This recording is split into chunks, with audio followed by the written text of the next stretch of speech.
தொடர்கின்றன. நாளை முதல் நடைபெறவுள்ள தமிழ் திரைப்படங்களின் படப்பிடிப்பிற்கு பாதுகாப்பு அளிக்க கோரி தயாரிப்பாளர் சங்கத்தினர் தமிழக காவல்துறை தலைவரிடம் மனு அளித்துள்ளனர்.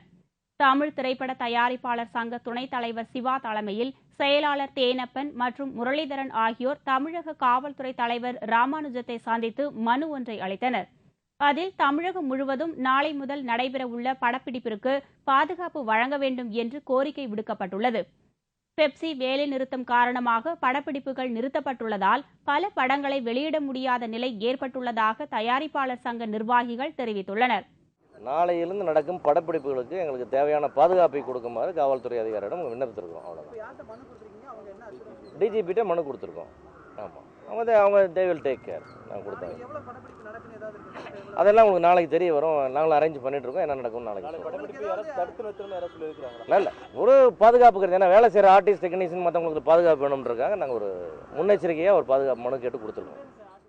ஊதிய உயர்வு உள்ளிட்ட பல்வேறு கோரிக்கைகளை வலியுறுத்தி தென்னிந்திய திரைப்பட தொழிலாளர் சம்மேளனமான பெப்சி திரைப்பட தயாரிப்பாளர் சங்கத்தினருடன் பல்வேறு கட்ட பேச்சுவார்த்தை நடத்தியது. இதில் சுமூக முடிவு எட்டப்படாத நிலையில் பெப்சி சங்கத்தினர் 7ஆம் தேதி முதல் வேலைநிறுத்தம் செய்யப்போவதாக அறிவித்திருந்தனர் என்பது குறிப்பிடத்தக்கது. திருப்பதியில் 200 கோடி ரூபாய் செலவில் 75 ஏக்கரில் அதிநவீன ரயில் நிலையம் அமைக்கப்பட உள்ளது. இந்தியாவின் புகழ்பெற்ற திருத்தலமான திருப்பதிக்கு தினமும் பல்லாயிரக்கணக்கான பக்தர்கள் ரயில்களில் வந்து செல்கின்றனர். இதனால் திருப்பதி வழியாக 100க்கும் மேற்பட்ட ரயில்கள் இயக்கப்பட்டு வருகின்றன. நாளுக்கு நாள் திருப்பதி வரும் பக்தர்களின் எண்ணிக்கை அதிகரித்து வருவதால் அவர்களுக்கு வசதியாக உலகத் தரம் வாய்ந்த ரயில் நிலையம் ஒன்றை 75 ஏக்கர் பரப்பளவில் அதிநவீன முறையில் அமைக்க ரயில்வே இலாகா திட்டமிட்டுள்ளது. இது தொடர்பாக திருப்பதிக்கு வருகை தந்த ரயில்வே துறை இணை அமைச்சர் H. முனியப்பா, திருப்பதியில் 300 கோடி ரூபாய் செலவில் உலகத் தரத்தில் 75 ஏக்கரில் அதிநவீன ரயில் நிலையம் அமைக்கப்படும் என்று கூறினார். அந்த புதிய ரயில் நிலையம் வரும் காலத்தில் லட்சக்கணக்கான பயணிகள் வந்து செல்லக்கூடிய வசதியுடன் இருக்கும் என்றும் அவர் தெரிவித்தார். சென்னையை அடுத்த செங்குன்றத்தில் கோவில் திருவிழாவின் போது பெண்களிடம் 85 பவுன் நகை கொள்ளையடிக்கப்பட்டுள்ளது. கூட்ட நெரிசலை பயன்படுத்தி கொள்ளையர்கள் கைவரிசை காட்டியுள்ளனர். சென்னையை அடுத்த செங்குன்றம் லட்சுமி அம்மன் கோவிலில் கும்பாபிஷேக விழா நடைபெற்றது. விழாவை காண ஆயிரக்கணக்கான பக்தர்கள் திரண்டிருந்தனர். இந்த கூட்ட நெரிசலில் புகுந்த கொள்ளையர்கள் சிலர் பெண்களிடம் நைசாக நகைகளை திருடிவிட்டு மாயமாகிவிட்டனர். இவ்வாறு 85 பவுன் நகை கொள்ளையடிக்கப்பட்டுள்ளது. நகைகளை இழந்த பெண்கள் போலீசில் புகார் செய்துள்ளனர். திண்டிவனம் தீர்த்தக்குளம் பகுதியில் காவல்துறையினர் ரோந்து பணியில் ஈடுபட்டிருந்தனர். அப்போது கைப்பையுடன் சந்தேகப்படும் வகையில் நின்று கொண்டிருந்த 3 பேரை போலீசார் பிடித்து விசாரணை செய்தனர். அவர்களிடம் இருந்த கைப்பையில் தங்கம் மற்றும் வெள்ளி நகைகள் இருந்தன. இதையடுத்து அவர்களிடம் மேலும் விசாரணை நடத்தியதில் அவர்களில் ஒருவர் கேரளாவை சேர்ந்த ஏசுதாஸ் என்றும், மற்றொருவர் கும்பகோணத்தை சேர்ந்த தாமஸ் என்பதும், மற்றொருவர் திண்டிவனத்தை சேர்ந்த முகமது மீரான் என்றும் தெரியவந்தது. 2 மாதத்துக்கு முன்பு திருச்சி சிறையில் இருந்து விடுதலையான இவர்கள் திருச்சியை அடுத்த மேட்டுப்பாளையம் பகுதியில் உள்ள நகை மற்றும் அடகு கடையின் பூட்டை உடைத்து நகைகளை கொள்ளையடித்ததாக போலீசாரிடம் ஒப்புக்கொண்டுள்ளனர். இதையடுத்து 3 பேரும் கைது செய்யப்பட்டனர்.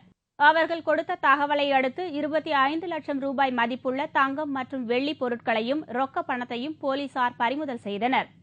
நேற்று மதியானம் திண்டிவனம் ஆய்வாளர் அண்ட் பார்ட்டி தீர்த்தகுளம் பகுதியில் திண்டிவனத்தில் வாகன சோதனை செய்து கொண்டிருந்த பொழுது சந்தேகத்துக்கு இடமான 3 பேரை விசாரித்தது. முன்னுக்கு புறனான தகவல் கூறினார்கள். இன்னும் கையில் வெயிட்டான பொருள்கள் இருக்கிறப்ப சந்தேகமாக இருந்தது. உடனே காவல் நிலையத்தில் கூப்பிட்டு விசாரிக்கிறப்ப அதெல்லாம் உள்ள ஜுவல்ஸு, கேஷு மற்றும் வெள்ளி பொருள்கள் எல்லாம் திருச்சி பக்கம் ஏதோ நான் திருடிட்டு கொண்டு வந்ததாக சொல்லியிருக்கிறாங்க. கோவை உக்கடம் பகுதியைச் சேர்ந்த காய்கறி வியாபாரி ஹக்கீம் என்பவர் தனது உறவினர் வீட்டு திருமணத்தில் பங்கேற்பதற்காக வீட்டை பூட்டிவிட்டு குடும்பத்துடன் திருமண மண்டபத்துக்கு சென்றிருந்தார்.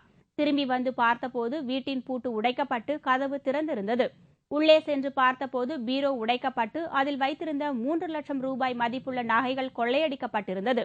இதுகுறித்து காவல்துறையினர் விசாரணை நடத்தி வருகின்றனர். மயிலாடுதுறையிலிருந்து திருவாரூர் இடையே அகல ரயில் பாதை அமைப்பு பணிகள் முடிவடைந்ததையொட்டி சரக்கு ரயில் சோதனை ஓட்டம் நடைபெற்றது. நாகை மாவட்டம் திருவாரூர் மயிலாடுதுறை இடையே இருந்து வந்த 39 கிலோமீட்டர் மீட்டர் கேஜ் ரயில் பாதை அகல ரயில் பாதையாக மாற்றப்பட்டு பணி முடிவடைந்துவிட்டது. கடந்த மாத இறுதியில் ரயில்வே பாதுகாப்பு ஆணையர் அதிவேக சோதனை ஓட்டம் நடத்தி அகல ரயில் பாதை குறித்து ஆய்வு செய்தார். இந்நிலையில் இந்த அகல ரயில் பாதையில் இன்று முதல் சரக்கு ரயில் போக்குவரத்து தொடங்கியது.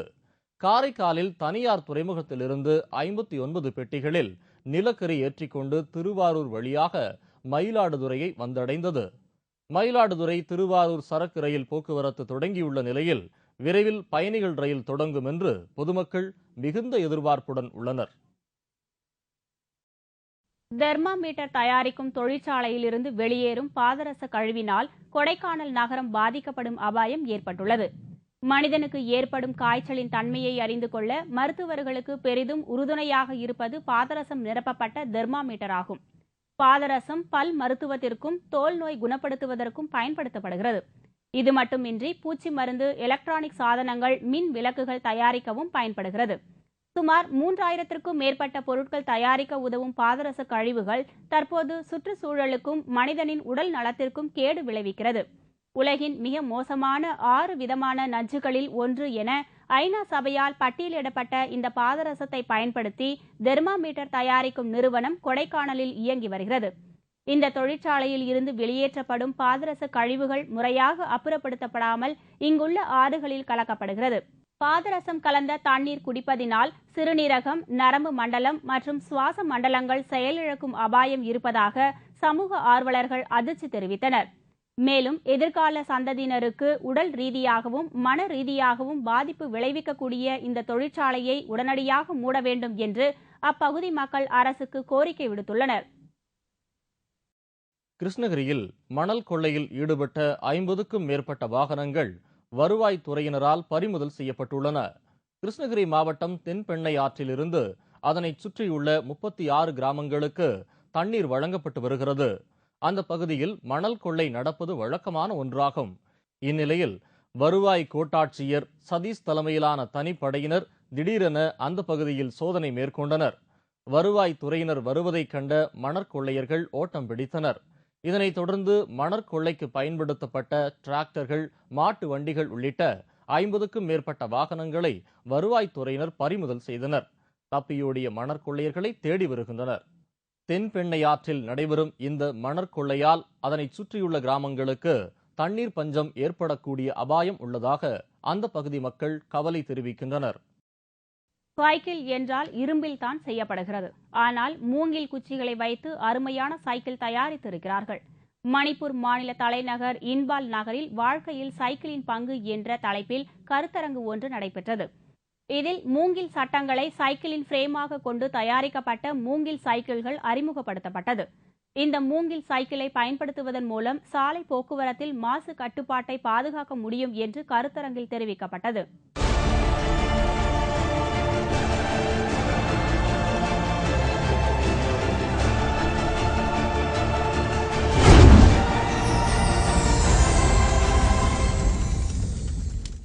ஆச்சரியம், ஆனால் உண்மை. கண்ணை கட்டிக்கொண்டு கூரிய வாளால் ஒரு குறிப்பிட்ட பொருளை வெட்டுவது ஆச்சரியமான செயலாகும். இங்கே பாருங்கள், ஒருவர் கண்ணை கட்டிக்கொண்டு கூர்மையான வாளை கையில் வைத்துக் கொண்டிருக்கிறார். உட்கார்ந்து இருப்பவர் வைத்திருக்கும் காய்களை கண்ணை திறக்காமல் மிகச் சரியாக அவர் வெட்டி தள்ளுவது ஆச்சரியமாக இருக்கிறது அல்லவா?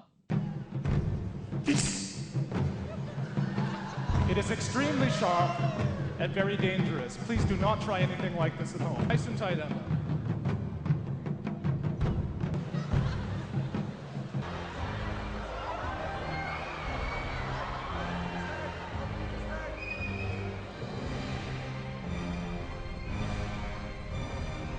Men, don't move.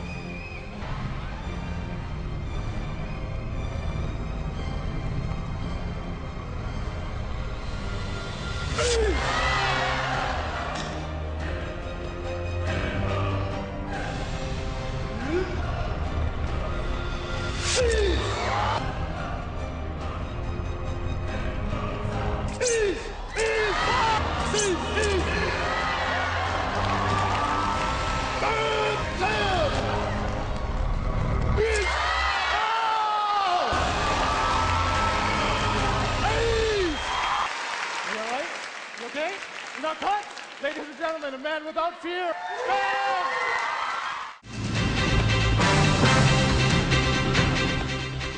IPL cricket போட்டி 29 ரன்கள் வித்தியாசத்தில் மும்பையை வீழ்த்திய புனே வாரியர்ஸ்.